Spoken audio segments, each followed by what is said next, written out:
Okay, we're going to have a go at something slightly more interesting. This is a very tall semi-shrubby Heuchera that I raised. So I used a species called Heuchera Maxima, which can grow to about 6 feet tall. That's correct, 6 feet tall. And it has these amazing trunks that go up with leaves on the top and then really, really huge flower spikes. This particular one has got pale pink flowers with quite a nice purple leaf. And I'm going to start propagating it. It's never been propagated before. I'm going to give it a go and show you what I would do in this situation.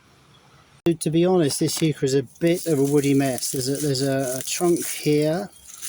What I might do is just take the leaves off so I can see what I'm actually dealing with. So I'm going to take all the dead leaves off so we can get a better idea. It's a bit like plucking a chicken. You get the feathers off so you can see what kind of a bird you've got underneath, because often chickens can just be big balls of feathers and there'll be nothing underneath. Anyway, here we are. So we can see we're gradually peeling off all the dead leaves so we can see what's going on. This plant must be about 7 or 8 years old, and as I said before, I crossed Heuchera Maxima, which is a very tall thing up to 6 feet high, with a very short growing purple leaved one. Maxima is green leaved. The one I crossed was purple leaves, had purple and silver in it. And the first generation wasn't that exciting, so I crossed it back again to see if I could get something a little bit more exciting. And possibly a little bit more exciting. It's got purple leaves and it's got a half decent flower, a half decent sort of white to pale pink flower. So I think that's probably, it may end up as being commercial, but it can't be commercial if I can't propagate it. So we've got to work out how to propagate it. So I'm feeling this here, and this stem's already weak. And this stem's a bit weak, and that stem's strong, and that stem's weak. So what I'm going to do is I'm going to go in here, like that.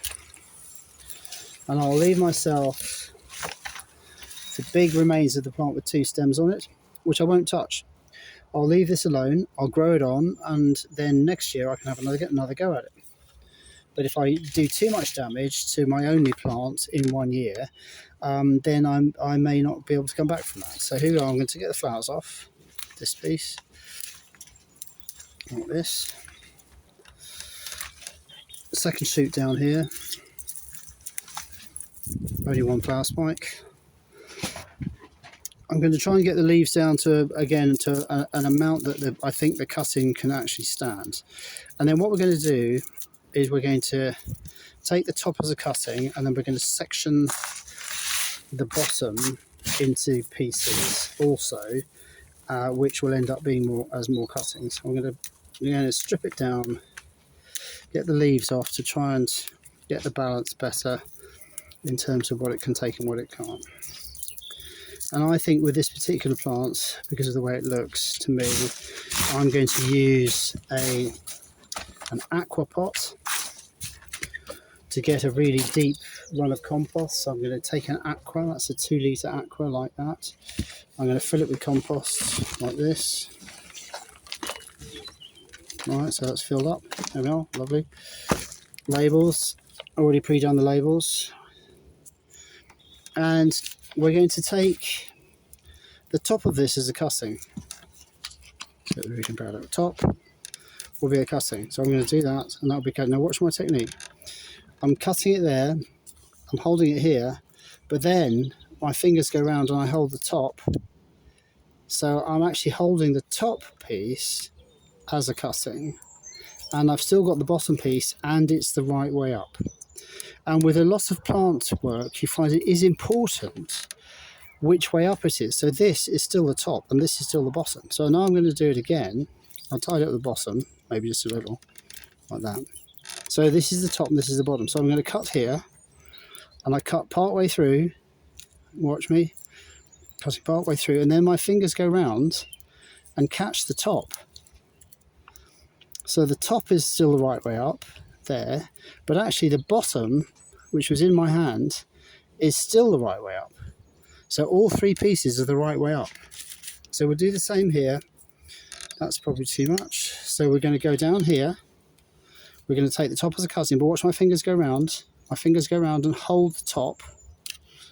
So the top is being held and everything that's down below is still in the right order. We're going to stick this in here, and then this trunk is all still in the right order. So we're going to cut a section off here like this, and I'm going around and I'm holding it. And the rest of the trunk is still in the right order. That's going in there. Then I'm going to do the same again.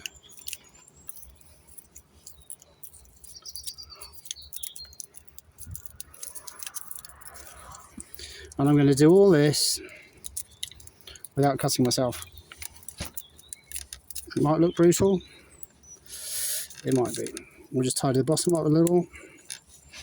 And remember, we always have to remember, this is the bottom. Bit of rooting powder, in it goes. Now you notice I haven't stuck them in properly. I haven't stuck them in properly deliberately. A, to save time, and B, because why? So now I'm going to push them down. I want to push them down so that the top of every stem section is just above the compost. So the top of every stem section can still be seen. Because for this particular plant, it's important that it's not buried. You need to put your cuttings in such a way that they are held by the compost, but they're not buried in the compost. And if I feel they're a little bit too high, I might push them down a little bit more. So they push down, but they're still visible.